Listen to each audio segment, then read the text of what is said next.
নাই শুরুতে একটা প্রসঙ্গ উল্লেখ করছেন যে আমাদের হাজরাবাড়ি গার্লস হাই স্কুলে একটা নতুন বিল্ডিং এর বরাদ্দ হয়েছে, সেটা আপনি উল্লেখ করছেন, থ্যাংক ইউ। আমি আপনার জাতীয় সংসদের 2টা অধিবেশন সমাপ্ত হয়েছে, প্রথম অধিবেশন এবং দ্বিতীয় অধিবেশন। আমি চেষ্টা করি যে আপনার চেষ্টা করি যে জাতীয় সংসদে একজন অ্যাক্টিভ এমপি হিসাবে আমি খুব বেশি যোগ্য না, খুব বেশি ভাবি না, কিন্তু আমি চেষ্টা করি যে অ্যাক্টিভ এমপি হিসাবে কম বেশি আপনার পারফর্ম করার জন্য আমি আপনার চেষ্টা করি। আমি শুরু থেকেই জাতীয় সংসদে আমি আমাদের জামালপুর বিজ্ঞান প্রযুক্তি বিশ্ববিদ্যালয় নিয়ে আমি একাধিকবার কথা বলেছি। আমি জামালপুর জাহানারা নতুন আমাদের মহিলা কলেজটাকে সরকারিকরণ করা হোক আমি বলেছি। আমাদের হাসপাতালটাকে 100 শয্যায় উন্নীত করা হোক আমি বলেছি। হাসপাতালটা 101 শয্যায় উন্নীত করার সিদ্ধান্ত আমাদের সরকার কিন্তু ইতিমধ্যে আছে। আমাদের আপনার বিজ্ঞান প্রযুক্তি বিশ্ববিদ্যালয়ের সিদ্ধান্ত হয়ে গেছে, আমাদেরকে বরাদ্দ আছে। আপনার কাজ শুরু হবে চলতি অর্থ বছরই, 280 কোটি টাকার কাজ চলতি অর্থ বছরই হবে। নতুন বিসি আপনার নিয়োগপ্রাপ্ত হয়েছেন। আমি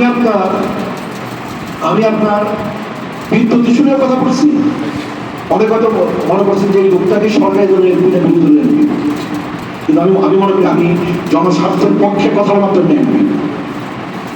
আমি বলছি যে আমি বিপ্লব হয়ে অস্বস্তিতে বলি মাননীয় স্পিকার, কারণ আমার বিদ্যুৎ সমস্যাটা জাতীয় সমস্যা, এই সমস্যার পিছনে আপনার লম্বা কাহিনী আছে আপনার। তাই আমি তো আমার এলাকার সমস্যাটাকে তো সংসদে আমি তো আপনার আমাদের স্পিকার, আমাদের মাননীয় প্রধানমন্ত্রী, মাননীয় বিদ্যুৎ জ্বালানি মন্ত্রীর মধ্যে আমি আনতে পারছি এবং উনি তো বক্তব্য দিচ্ছেন। তারপরে আমাদের এই এলাকাতে কম বেশি একটা জনপ্রিয় দাবি হয়ে গেছে গিয়া, সেটা হচ্ছে যমুনা দ্বিতীয় সেতুর জন্য আমাদের নির্বাচনী এলাকা এই বগুড়া সারিয়াকান্দি আর জামালপুর 3-এর মাদারগঞ্জের মধ্যে হয় আর কি। এই বিষয়টা নিয়েও কিন্তু আপনার সংসদে কিন্তু আপনার বাস চলতেছে আর কি। তো বাস করে তার যমুনা দ্বিতীয় সেতু পাওয়া যাবে না। যমুনা দ্বিতীয় সেতুর জন্য আপনার নদীর গতি প্রকৃতি, তার টেকনিক্যাল দিক, কারিগরি দিক, তারপর হচ্ছে আপনার সেতুর আপনার দৈর্ঘ্য, তার কস্ট, তার বেনিফিট, তাই না? আপনার সংখ্যাগরিষ্ঠ মানুষের সুবিধা, এটা বিবেচনা করেই তো সিদ্ধান্ত নেবে, সম্ভবত যাচাই করে সিদ্ধান্ত হবে। খালি বাস বাইরে যাই করি আর ভিতরে যাই করি, বাসের ভিত্তিতে তো আপনার যমুনা সেতুর স্থান নির্ধারিত হবে, কিন্তু তখন তো বাস করতেই পারি, তাই না? কাজে আপনার মানববন্ধন হয়, সমাবেশ হয়, সারিকান্দিতে হয়, মাদারগঞ্জে হয়। আবার সংসদের ভেতরে আমি বলি যে বগুড়া মাদারগঞ্জ যাই, আবার আমাদের জামালপুরেরই কোনো মাননীয় আপনার প্রতিমন্ত্রী উনি বলেন যে উনি ওনার এলাকায় চান, বাংলাদেশে চান, যাই হোক আপনার সংসদে আপনার সংসদের সৌন্দর্য আর কি, সংসদের রেওয়াজ, সংসদের আপনার যাই হোক। আমি কিন্তু আপনার ইতিমধ্যে একটা খুব গুরুত্বপূর্ণ একটা বিষয় আপনি মহান জাতীয় সংসদের সামনে আমি কিন্তু আনছিলাম। আমাদের সরকারের একটা সিদ্ধান্ত আছে, সেটা হচ্ছে কি প্রত্যেকটা নির্বাচনী এলাকায় একটা করে আপনার বালক আর একটা করে বালিকা কলেজের স্কুল প্রতিষ্ঠা করা, সেটা হচ্ছে আপনার ক্যাডেট কলেজ ধরনের।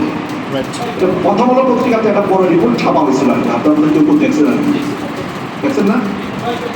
600 প্রতিষ্ঠান আর কি, রাইট। তো আমি আপনার মহান জাতীয় সংসদে আমি চাইছিলাম যে মহান জাতীয় সংসদে এই প্রশ্নটা আমি করে বসি, সম্পূর্ণ প্রশ্নটা শুরু থেকে এই প্রশ্নটা আমি করে বসি, মাননীয় শিক্ষামন্ত্রী এই প্রশ্নের জবাব দিন, এবং উনি যদি এই প্রশ্নের জবাব দিতেন, আমি যে প্রশ্নের জবাব আশা করছিলাম এই জবাবটা উনি দিলে পরে কিন্তু পরের দিনের আপনার সকল জাতীয় দৈনিক পত্রিকা, সকল সামাজিক মাধ্যমে কিন্তু আমি কিন্তু আমি কিন্তু হেডলাইন দিতে পারি যে সংসদে আপনার হেডলাইন হতে এরকম যে বাংলাদেশের সকল সংসদীয় আসনে আপনার 2টি করে শিক্ষা প্রতিষ্ঠান হবে ক্যাডেট কলেজ ধরনের। একটা ভারতের জন্য, একটা বাংলাদেশের জন্য। কে বলেছেন? শিক্ষামন্ত্রী বলেছেন। কার প্রশ্নের উত্তরে বলেছেন মাননীয় সংসদ সদস্য মোস্তাফিজুর রহমান মাহমুদের প্রশ্নের জবাবে মাননীয় শিক্ষামন্ত্রী বলছেন। এটা কিন্তু পরের দিনের জাতীয় সব দৈনিক এবং সোশ্যাল মিডিয়াতে কিন্তু একটা বড় হেডলাইন কিন্তু আমি পাইতাম, কিন্তু মাননীয় শিক্ষামন্ত্রী যদি মন খারাপ ছিল আর কি। কেন খারাপ ছিল নিশ্চয়ই আপনারা জানেন, তাই না? যে কারণে আপনার ওনার কাছ থেকে যে প্রশ্নের জবাবটা উনি দিতে পারতেন, সেই মতো জবাব